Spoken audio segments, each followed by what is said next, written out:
খাদিজাতুল কুবরা জীবনে এক ওয়াক্ত নামাজ পড়েনি, একটা রোজা রাখেনি, একবার যাকাতও দেয়নি, জীবনে একটা হজও করেনি। অথচ আল্লাহ নিজে জান্নাতে ঘর বানিয়ে তার জন্য পাঠিয়ে দিয়েছেন পৃথিবীতে একজন মহিলা। বাংলাদেশের একটা আন্তর্জাতিক মিথ্যাবাদী আছে, আন্তর্জাতিক চাপাবাজ আছে। এটা ভারসাম্যহীন এক কাফেলা। এর নাম হলো আমির হামজা। সে বলতেছে খাদিজাতুল কুবরা রাদিয়াল্লাহু তাআলা আনহা জীবনে কোনোদিন নামাজ পড়ে নাই। এই যে সাইদাস কইলে নাউজুবিল্লাহ মুক্তা দেয় না, এই নাউজুবিল্লাহ মুক্তা আসে না। মা খাদিজাতুল কুবরা কি নামাজ পড়ছে না?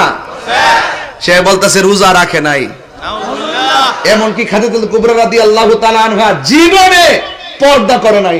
এই কথা যেই ব্যক্তি বলতে পারে তার কি ঈমান আছে? এরপরে দেখেন নামাজ পড়ছি কি পড়ছে না। আমি একটা হাদিস নিয়ে আসছি। এই হাদিসটা হলো মুসনাদ আহমদের মধ্যে আছে। এই হাদিসটা আন যায়েদ ইবনে হারেসা রাদিয়াল্লাহু তাআলা আন قال আউয়ালু মান সাল্লা মা'আন নবী সাল্লাল্লাহু আলাইহি সাল্লাম খাদিজা সুম্মা আলী ইবনে আবি তালিব সুম্মা জাফর। রাসূল করিম সাল্লাল্লাহু আলাইহি সাল্লামের পেছনে সর্বপ্রথম নামাজ পড়েছেন, রাসূল করিম সাল্লাল্লাহু আলাইহি সাল্লামের সাথে সর্বপ্রথম নামাজ পড়েছেন তিনি কে? তিনি হলেন খাদিজাতুল কুবরা রাদিয়াল্লাহু তাআলা আনহা।